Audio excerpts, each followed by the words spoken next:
Peter Vermees said that Burns is overseas right now, currently, as we speak. Ooh, taking a vacation already, huh? Working to get a few deals across the lines. Quote, he said he's working on different things. We have a lot of offers and engagement on quite a few players. He confirmed they're looking at multiple positions. So Burns is over there trying to get some deals across the line, which, honestly, I'm glad that we have a sporting director. He's been traveling to South America. He's traveling to Europe. He himself is like, I am going to go try to get this across the finish line so we can get players in. I love it. Thanks for listening to KC Sports Network, proudly presented by Emprise Bank. If you're thinking about starting a business or know someone who is, check out Emprise Bank's SBA loans. It's always good to know your options, and they can be your partner in possible. What's going on, everybody, and welcome back to another episode of No Other Pod. I'm Jimmy, along with my good buddy Daniel Kooser. Dan, what's going on, my friend? Happy Monday, my guy. Happy Tuesday, my peeps. We're here, man. Preseason is off and rolling. I'm starting to get a little excited. Usually around this time of year, NFL playoffs are going on, so I'm excited about that. And then MLS is getting ready to come back, so that's very exciting as well. I know we are less than a month away from competitive sporting Kansas City soccer. That's weird to say. You don't really get much of an off season, dude. We don't get to sit around and just be like, "Oh, I wish soccer would come back," because it never really left. I know, it goes away. It's always very strange. I mean, like, it's really one of the only sports. I mean, baseball's kind of this way with a shorter off season, but even baseball, like, nobody really cares. It doesn't have the same like off season mechanisms that nobody really cares. I mean, boy, oh boy. Let's be honest. But I mean, like, it doesn't have the same off season like drama as much, I feel like, as soccer does. Because soccer, it's one of the only sports I feel like where like seasons end, and this isn't just unique to MLS. This is like worldwide soccer too. Like seasons end, and it's like, oh, this giant world-class player has decided he just doesn't want to play for his team anymore. And now there's going to be all sorts of teams vying for their ability to come play for them. I mean, like, we've already had rumors of like, is Neymar going to sign with the Chicago Fire? Which, spoiler alert, absolutely he's not. But I just like it's always so interesting when you look at the soccer offseason. The only thing comparable in terms of excitement to me, weirdly, is the NFL offseason, which is like 9 months long or 7 months long compared to 2.5 for soccer. But at least there's stuff happening. But soccer offseason, it's short. There's a lot, and then suddenly you're back.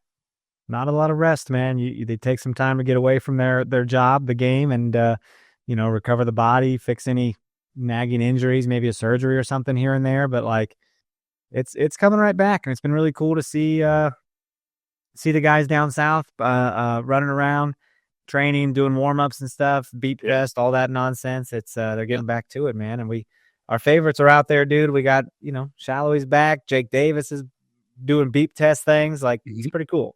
Yeah, it's pretty fun. Roger Espinoza seems like is down there with the team in sort of like a coaching capacity. Coach Roger, I'm interested. I saw his wife Lo was at the Chiefs game with Fontas and Johnny Russell. Yeah.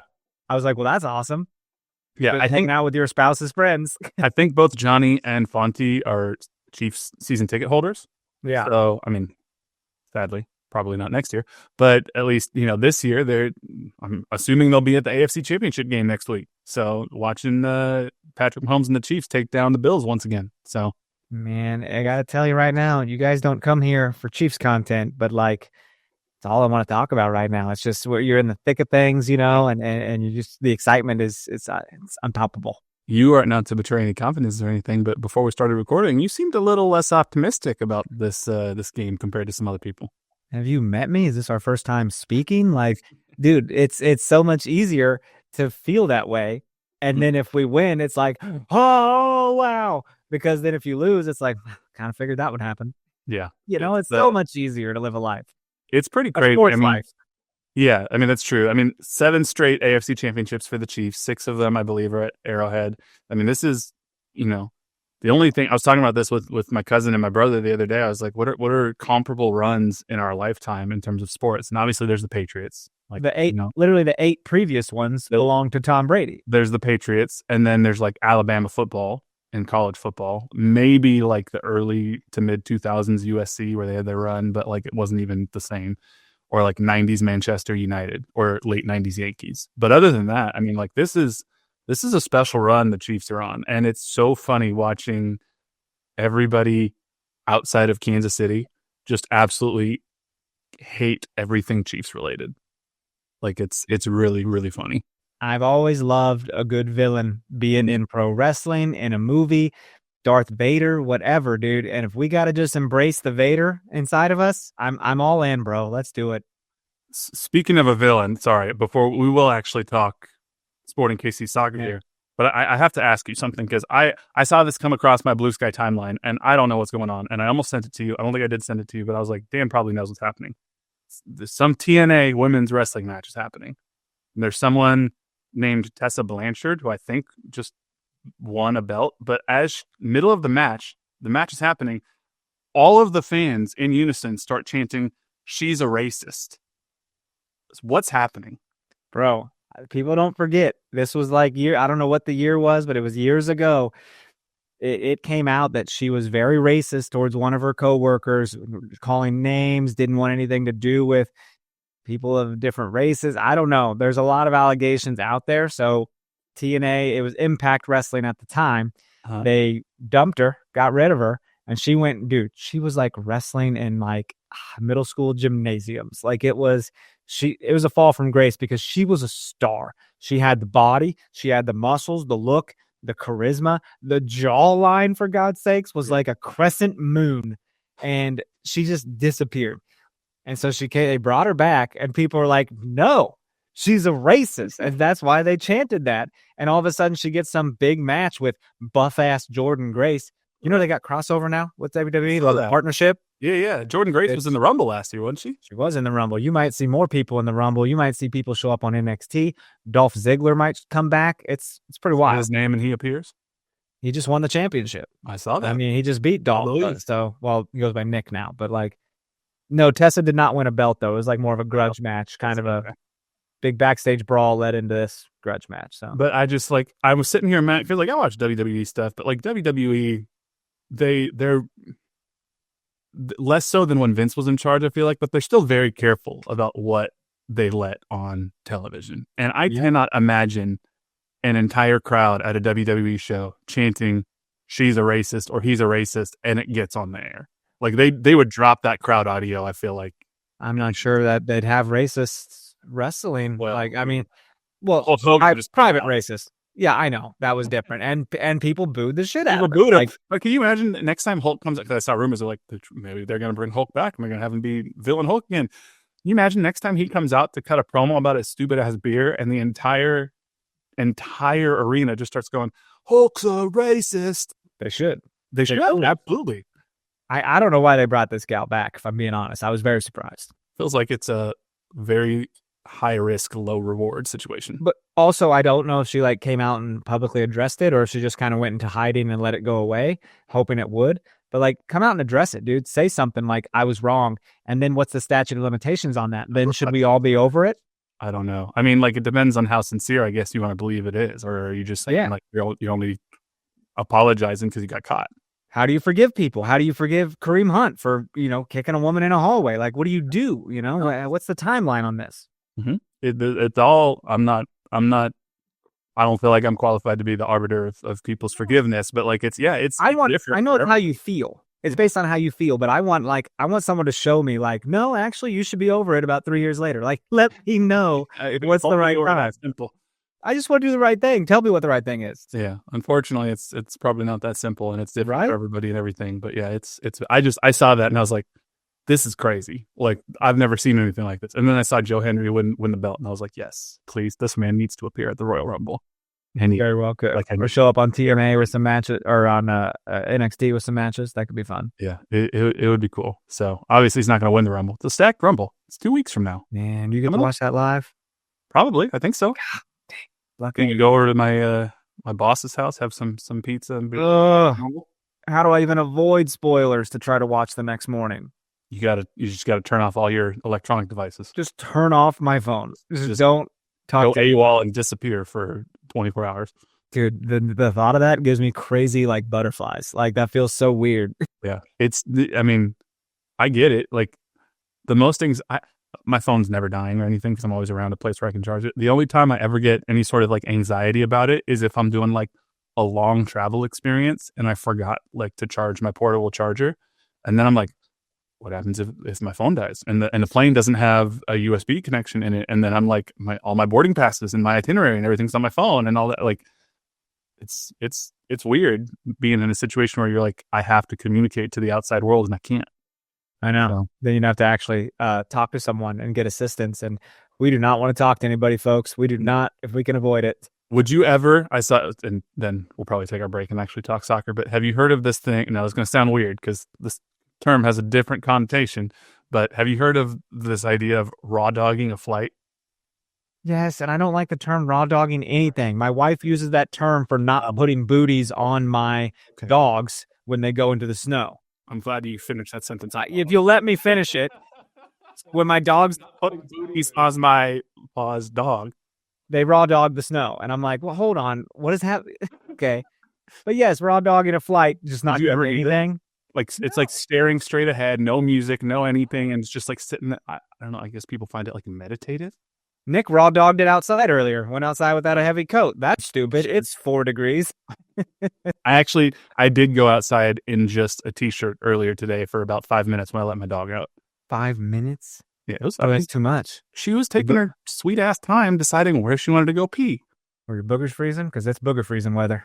No, but I was like my eyes started watering, and I was like, yes, I gotta wipe it off. Like, can't have my eyes like freeze shut. They will freeze shut, dude. It is. Oh, when it gets real cold, that's Chicago cold up there. It was crazy, man. Great stuff. Yeah, it's wild. So it's crazy. Well, anyway, let's just take our break and we'll come back. We'll talk a little Sporting KC preseason. We'll talk a little information that we got from a press conference, and we'll go from there. So we'll be right back. Looking for tickets for your next event? Tickets for Less is your #1 source. Save big on every purchase when you use promo code KCSN at ticketsforless.com. Bro, you're catching me on a sleepy Monday, my friend. I am. If you look at my hair right now, I look ridiculous. Well, it's opening weekend for my show. It was just too much. I'm doing too much. I need to get these hips taken care of. I'm rolling on beds. I'm jumping on beds, fighting people in beds. It's running around. It's too much. I'm worried. I'm worried my dog might have a hip issue. Taking her back into the vet on Thursday. I know you said hey, that reminded me of it, but it's she's either got a knee or a hip. I get it. So it's something's going on. Hopefully, she don't have surgery, or she didn't. These dogs break our hearts. Expensive. Well, sure, it's expensive, but also you don't want to see them hurt. You know, you got these feelings, and it sucks. Do you when I got hurt? I cried. I was like, oh my god, I'm about to bear it. No, I mean, it was like 3 months ago, she like split her nail. She had that, like they had to like cut it off pretty low, but since it was low, it was going to hurt. They had to put her under and all that stuff. I teared up after I left while they were going to put her under anesthesia just to fix her nail. And I was like, I know she's going to be fine. But then I see her, she's like all wobbly coming out from the anesthesia and her paws all like taped up so she can't walk right. I'm like, I'm so sorry. It's funny now, but in the moment, it's not funny. It's not. She's 5 years old. But you know, nothing's guaranteed, but like most likely she's going to live a long life from here on out, you know, another 10 years or something. And I'll be scrolling damn TikTok or Instagram or whatnot, and some sad dog video come on, and I'll start crying and hugging my dog. So I'm like, one day you're not going to be here. And I'm like, what am I doing? Bro, do you know that account, the Puppy Songs account? That guy had those chihuahuas. Have you heard of the Cheese Tax song? Oh, yeah. You know that guy. Well, he does a ton of videos. Yeah. Like keep your paws polite or charging up in the sun. Well, he's had one dog left for a while, and so you can see a lot of reruns of the old dog together. Well, the second one just passed, and he posts some like live video reel reaction, and he was just a mess. And Marissa sent it to me, and I said, "Why the fuck would you send this to me?" How did you do this? Oh my! She's like, "I just wanted you to know," and I was like, "You didn't have to send me his visceral reaction to his dog, his fucking best friend dying."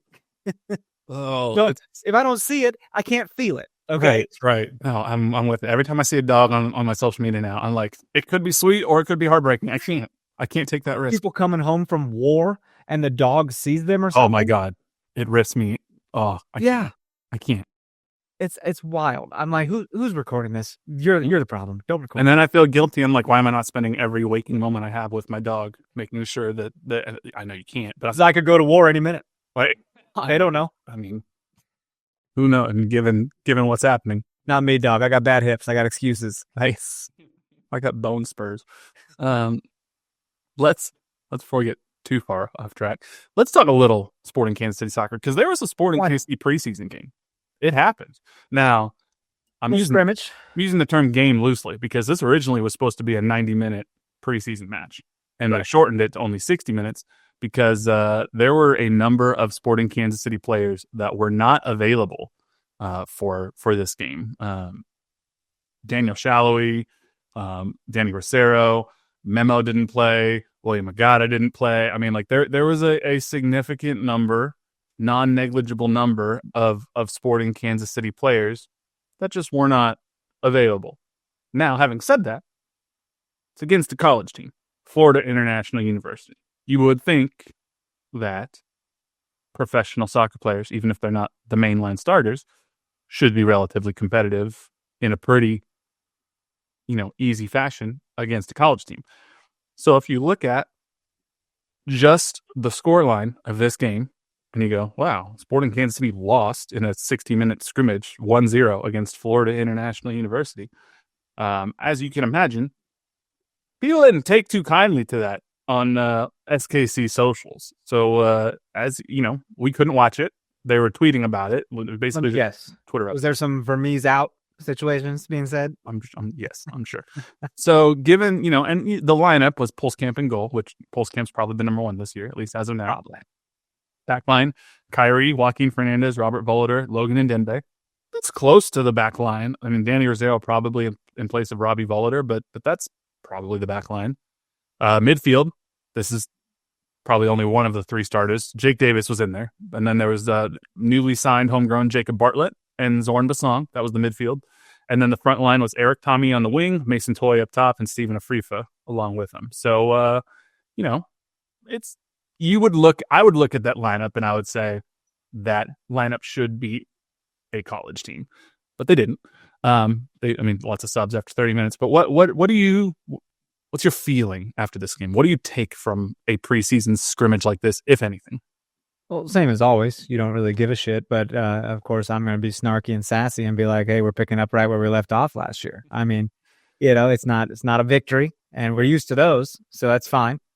But in the same sense, it's like, man, you're just feeling things out and you're just trying things and you're just out there kicking the ball around. It's more like Saturday footy pickup or something. You're just trying to get the muscles moving again, Right. Well, exactly. And, a lot of these players, haven't necessarily spent a lot of time playing together. And Denbe coming back from injury, he probably hasn't had a lot of time, with Joaquin Fernandez, hasn't had a lot of time with Kyrie at right back. Jacob Bartlett, that's a new signing in the midfield, and Zorn Basong is sort of transitioning to that midfield role. Obviously, Mason Toy has not played alongside Afrifa or Tommy. Eric Tommy, it seems, as we've suspected, with the team saying that they're looking for that number 10 playmaker, is probably transitioning to the wing this year. So there are tidbits of information, I think, that even though we're reading into tweets, we couldn't see anything, that I'm like, oh, okay, that's interesting. That gives us a hint into what might be to come. I don't know. I think, the second half, I mean, this is where, like, some of these names I'm like, who? Because they're trialists. I mean, we had Jack Courtcamp, who's the goalkeeper, but then trialist Jan Jurcic, and then there's Jansen Miller, newly signed Ian James, and Tim Leibold backlines, then with Nemanja Radia, Johan Ortiz, and Cielo Chanchret. I'm probably saying that wrong. And then Elenis Vargas, Seva Cruz, and Dyson Clapier in the front line for the second half. So this second half is when the goal was let up. And this was not anywhere close to an MLS caliber 11 on the team. So that's where I'm just like, let's pump the brakes a little bit. Well, yeah. I mean, anyone that's getting all been out of shape about it clearly doesn't follow the team or the league in general and know what's going on. Maybe they're new. Speaking of which, if you're new and you're listening to us, hey, what's up? Hope you like Royal Rumble conversations from time to time. Dog conversation. Oh, shit. They probably turned that shit off. Dude, you mentioned, we couldn't watch this, had to go through tweets or whatever. I think gone are the days of being expected that we would see some sort of highlights or streams or something. The Desert Diamond Cup would always be broadcast like on a website. It was pretty decent, dude. You hook your computer up to your TV back in the day, a little HDMI situation. But now it's all pretty much closed doors, and I kind of hate that because I think they could really I don't know. I wonder whose decision that is. Is it financial? Is it a monetary situation? Or is it something like Peter doesn't want to show away or give away anything he's trying with the squad? Yeah, it's a good question. It's probably a combination. It's probably largely just there's no reason to broadcast this and give anything away. It's just, I don't know. It's interesting to see that it's not really much of a thing anymore to broadcast these preseason games unless you're Inter Miami, and then they wanted Lionel Messi on there. But I don't know. I still think there are things that we might be able to take. Jan Jurčić, he is a trialist for Sporting Kansas City. It appears they're playing him at right back. This is an interesting one for me to follow. I mean, he's a Croatian player. He's played on the wing. He can play sort of right wing back. I don't think he's coming in as a potential starter over Kyrie, certainly to start the year. But, I mean, he's relatively young. He's 24. He's got 14 goals in his career. He's made a few appearances for the Croatian U21 team. So he's apparently out of contract right now, and he's been for the last couple of years in Austria playing for a club there. So this is a potential depth signing to keep an eye on, that if he starts getting more playing time, we're in desperate need of a right back. So that's an interesting one. Low risk, high upside. I could see a 1-year deal with a couple option years after that. So I don't know. We'll see. Kyrie's going to win that role and piss a lot of people off. You're welcome. Right.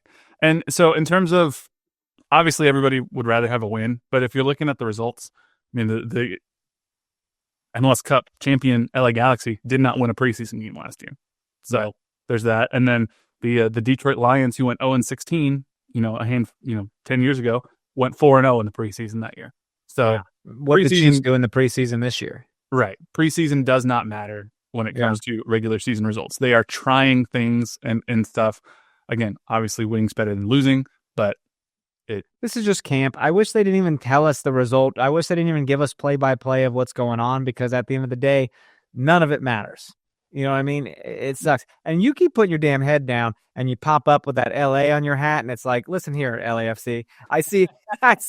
Are you the new player? I see you revealing yourself. That's right. Yeah, I'm gonna be the next black and gold.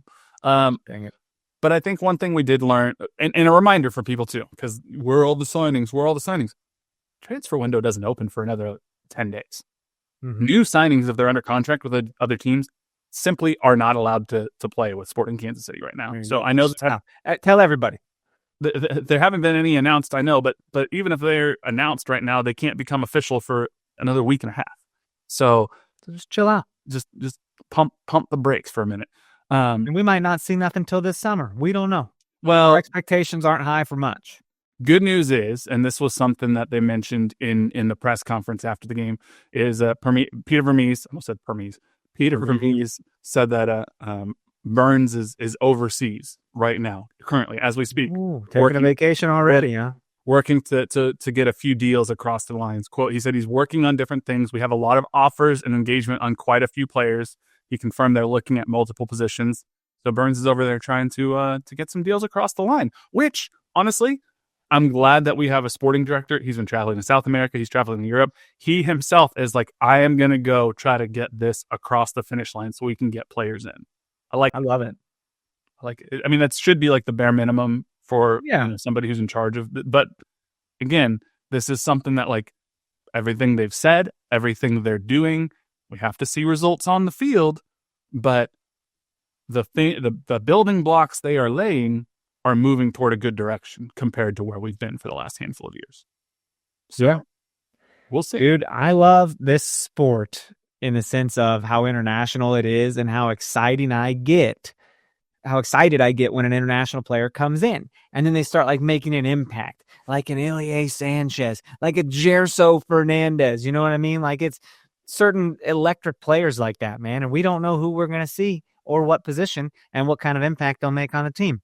And that not knowing, it excites me a little bit, man. It's like a little Christmas Day situation. Clearly something's happening. For sure. I want to just give a shout out to, we referenced him a bunch, but Chad Smith, I'm looking at some things because he was live tweeting the press conference. I couldn't watch it live. And so Chad tweeted out, looking at multiple positions, a lot of offers, etc. And somebody replied, unfortunately, Sporting needs 8+ new players. And Chad replies, luckily they have 9 open roster spots, which I just think is a hilarious clap back to the guy being like, well, they need 8 players. And Chad's like, good thing they got 9. They got room for them. But yeah, no, I mean, they're not going to get 9 new players overseas in this window.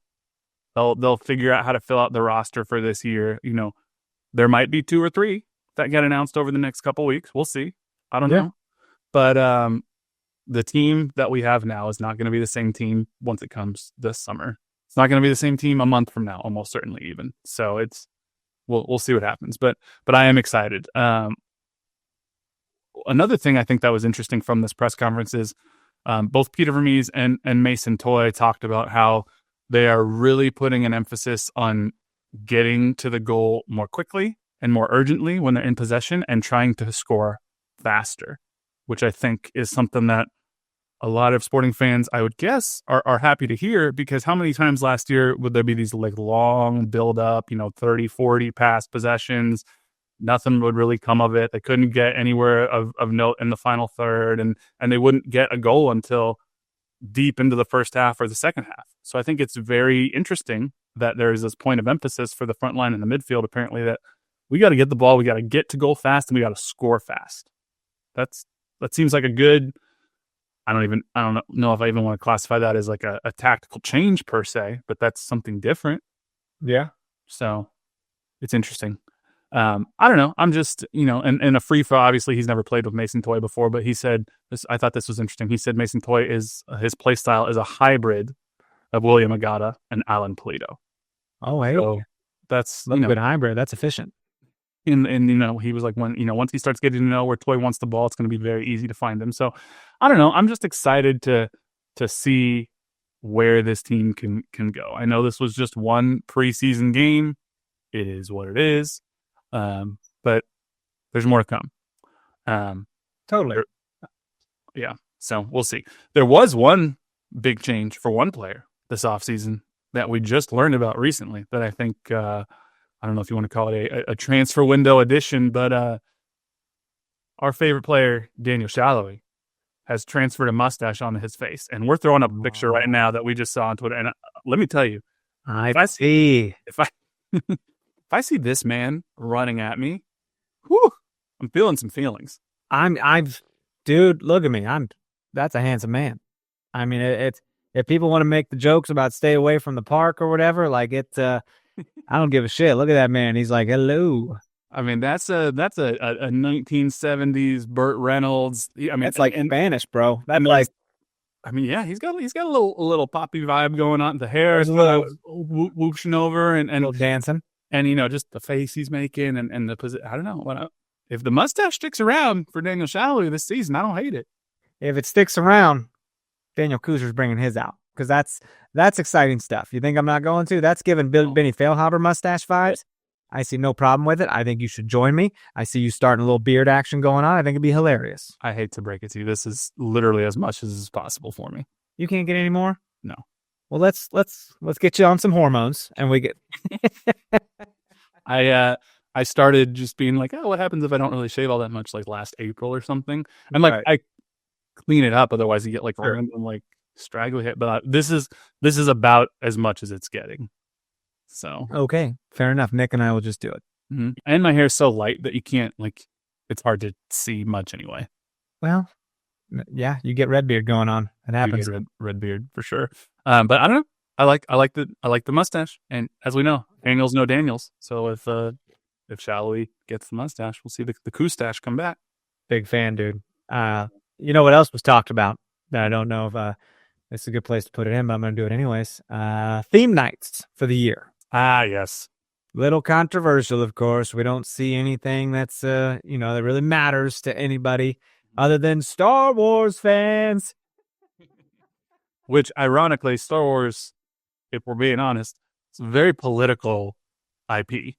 Like, It is. Like, the entire thing is based off of the Vietnam War. And spoiler alert, the U.S. government is not the rebellion. So, Right. It's I love a Star Wars night, but I would can the Star Wars night for a Pride night any day.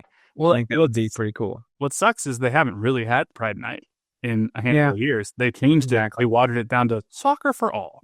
And Is I'm that like, still a thing, though? nope, That went away too? no more soccer for all. I mean, look, I No, think soccer for some.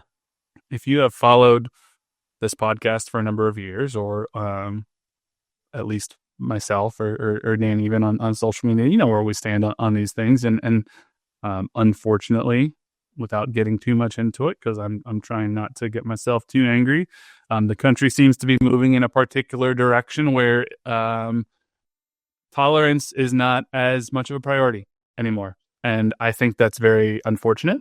I think it's truly disappointing that a league is not willing to have a Pride Night simply because it makes some people uncomfortable that others are living their true authentic selves. So Yeah. it's a bummer, but let me just say, at least from myself, and I think I speak for Dan as well, that like, hey, whoever you are, we appreciate you. We appreciate you being you. And even if the league doesn't want to recognize that you're there and you're a fan and you're a part of this community, we always will. So thank you for that. A lot of straight people getting offended, and you hate to see it. Yeah. Had such tough lives. Tough stuff. Anyway. Going through it. Yeah. So I don't know. Theme nights are, and this is not just specific to MLS. I mean, a lot of sports leagues are sort of moving away from some of this stuff, and I think it's kind of a bummer. But I guess It's just society's a pendulum that swings back and forth. It's chicken stuff. It's not. It's refusing to make a statement. And it is what it is. Yeah. So, but Star Wars night. Hey, I guess that's fun. I'll get excited about that. I mean, should we bring lightsabers? Are we permitted? Are we allowed? Because I make my own at Disney World. Am I allowed to force choke somebody? That's the question. Always, if you want to get a picture, let's get a picture. I mean, I'll get choked out for you, bro. Can I bring a taser and just say I'm using the lightning force? And no, that's a hard no. I'm sure that's not a thing. But like as far as lightsabers go, let's get after it. Let's have a real conversation. Have you built a lightsaber at Disney? Oh yes. Yeah. Was it worth it? It's a great experience. Absolutely. Okay. I don't think I would do it more than once, but like to do it once is very cool, and you get to bring someone in there with you. Or do you want to bring me with you? What color do you choose? Villain, bro. You're red. I'm a red guy, and the guy told me, he goes, "Oh, red. I sensed some darkness within you," and I was like, "You didn't sense no darkness. How dare you, sir?" I don't know what I would choose. I don't know what I would so fun though, man. I think I'd want to choose either yellow or orange. I don't think those are options. I mean, I think you can get those later at like the shop, but I don't know if those are options. I think it's like the blue, green, red, and purple. I think are the four that they maybe, offer. But they sell so many more. Do they? Okay. Yeah. I mean, orange, Cal Kestis from the game. Yeah. I love the games. Like those are pretty fun, and then obviously yellow, the sort of Jedi Sentinel that red has. Like I like that one too. I took Marissa in there with me, and she was kind of like my personal photographer, and just kind of like documented the whole experience. Yeah. It was all pretty cool. That's fun. Well, maybe I'll have to do it. But it's like metal pieces. It's not just some plastic toy. It's like metal pieces you're putting together. The hard thing is it's still like $300, and I've heard it's $300 now to build a lightsaber. What? Yeah. Oh, dude, I did not pay that much. Okay. I paid just north of 100 and something. Yeah, no, at Disney World now it's a $300 experience. What? I'm almost positive. Okay. That's insane. Build your own lightsaber at Savi's $249.99 per lightsaber.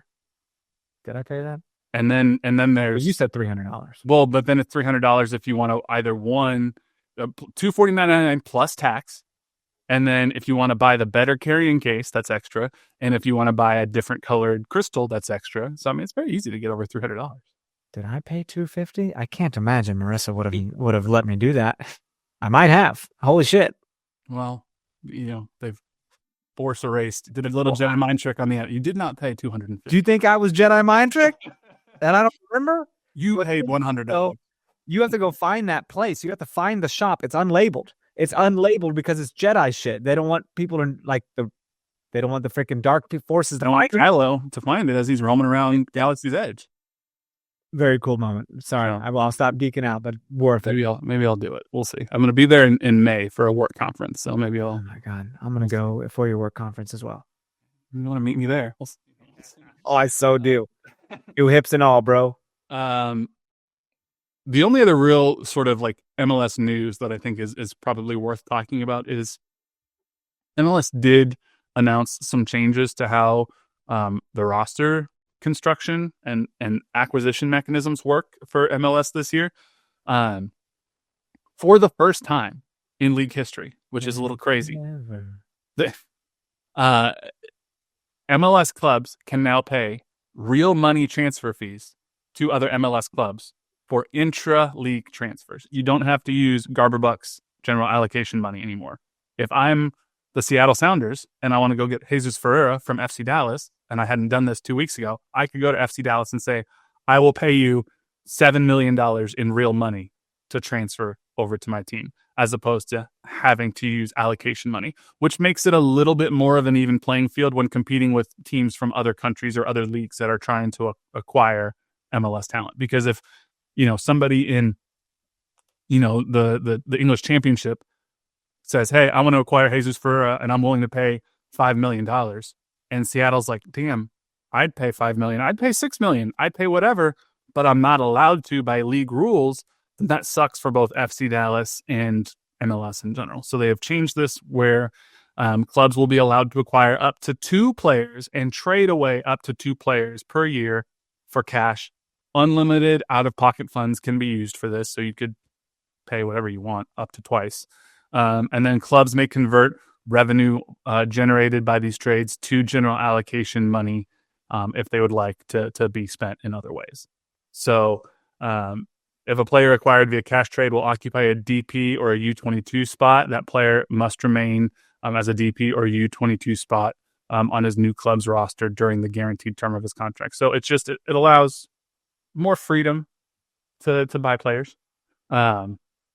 Also, they announced that a club may now buy out 2 guaranteed contracts every year, including designated players, not just 1. Now, this is probably a less impactful change because most teams don't even use their 1 buyout every year, but it allows you to buy out if you wanted to free up a couple spots, you could. And then the other sort of biggest change, I would argue, there's a whole bunch you can see on MLSsoccer.com, but the other biggest change I would say is MLS has eliminated expiration dates for general allocation money, because before it's fake money, had a timetable on it. You had like 2 years to spend this money. Now you can just stock it up, build it and build it and build it and build it, and there's no expiration. So that's fine. Yeah. Are these things going to make an immediate impact on Sporting Kansas City this year for the 2025 season? Almost certainly not. But I just think it's interesting, 1, how complicated MLS makes some of this stuff, and 2, I think it's good that the league is looking at trying to find ways to stay competitive in the global transfer market as other teams are coming in and trying to swoop for players. For sure, and that's what it all comes down to. That's what they're trying to do. Yeah. So we'll see if it means more talent stays within MLS. With the new U.S. men's national team coach, Mauricio Pochettino, players don't have to worry about going over to Europe as much if they want to be in the U.S. men's national team scene. He's been very open about, I'd rather you be playing than just sitting on a bench in Europe. And they beat Venezuela 3-1. Again, granted, who knows what this Venezuela team was, but sure, an MLS-led team played a good game and decisively won a match. So they got another game this Friday, man, or Wednesday, Costa Rica. Yeah. So I think all of this is good for MLS as a whole. There's still the rumors of Neymar is looking to sign with Chicago, which I just saw something from Tom Bogert, who says he's most likely to sign with Santos, so he's probably not coming to MLS. But Santos Laguna? Let me see. Tom Bogert. Is that like there's another Santos. Oh, okay. No bigs. I think it's in Brazil. Yeah. Okay. Santos FC from Brazil. Okay. So Neymar is Brazilian, so makes more sense. But there's all sorts of rumors. I mean, there's rumors that Atlanta United is looking to spend between $10 and $11 million to bring back Miguel Almiron from Newcastle. So yeah, that would be important for them. Yeah. I mean, I don't know that I would spend $11 million on Almiron at this point. He's north of 30 years old and whatnot, but there's that nostalgia tax for a team like Atlanta United. Yeah. But I don't know. I mean, I just feel like maybe it's a year too late, given, some of this stuff should have happened when Messi came. But I'm hopeful that the league will continue to change and evolve and make it easier for teams to acquire players, teams to keep players, teams to get better depth. And I think these changes are at least a step in the right direction. Oh, yeah, definitely. Inevitability to keep progressing. Yeah. So let's see here. Outside of that, I mean, there's not a whole lot else going on right now in terms of sporting Kansas City. I think we'll maybe see over the next week or two some more transfer rumors start popping up, especially if Burns is over there in Europe. It's inevitable that things are going to start leaking out. And man, it's probably not too terribly long until we see an official jersey reveal, even though we all know what it probably looks like. We're all combing through our notes, trying to get a look at that jersey. Yeah, combing through the way that Daniel Shalhoub's combing through that mustache. Oh, you ever had a beard comb, bro? You ever comb it out? I don't have a beard comb. I got a beard brush. Okay, you brush like it one of those where it's like some sort of special hair that I forget what it's. I don't want to say warthog, but it's like some sort of like boar hair or something like that. That it's supposed to be good and beard oil and all that stuff, so it doesn't dry your face. Do you out. do that? Do you? You do the oil? Not every day, but right, a couple times a week. So good deal. Good deal. I try. There's all sorts of. I get all sorts of Instagram ads where it's like, if you buy this beard growth kit and you roll this thing on your face and you put this oil in, then you're gonna grow out your beard. And almost certainly all of them are just scams. But gotta lube it up, man. I'm over here giving people hair tips all the time. I told Chris on Currently, we were talking about conditioning and shampoo. I was like, don't wash your hair every day. And he's like, he was flabbergasted. Even Nick was like, what? No, yeah, you don't wash your hair every day. You see, but you condition every time. 3 times a week. Maybe. But you do the conditioning, right? Oh, Nick knows. He knows. That's my bad, buddy. I misspoke. I do just want to point out that we started this podcast, or close to started this podcast, talking about raw dogging, and we are ending it with you saying, just lube it up. You gotta lube it up. Just gotta lube it up. Absolutely, dude. There we go. I think that's as good a place as any to end it. Why wouldn't you? Thank you all so much for listening to another episode of No Other Pod with us. Make sure you leave us that 5-star rating and review. Let us know. Did you know you don't wash your hair every single time you shower every day? Who knows? You're getting hair tips from Dan. Look at his hair. Why would you want to take them? Don't look at it today, bro. That's bedhead to the max. That's a look. Some people want a work from home look is what that is. Yeah. Make sure you leave us that 5-star rating review. Follow us on social media at No Other Pod, at Dan Kooser, at JCMac03. Check us out on YouTube, KCSN Soccer, if you want to see what Dan's hair looks like, or Daniel Shalhoub's glorious mustache that we threw out. Why wouldn't you? And you can also find it on the KC Sports Network app, or you can email us, nootherpod@gmail.com. But until next time, he's Dan. I'm Jimmy. We'll catch y'all later. See ya. Lube it up, babies.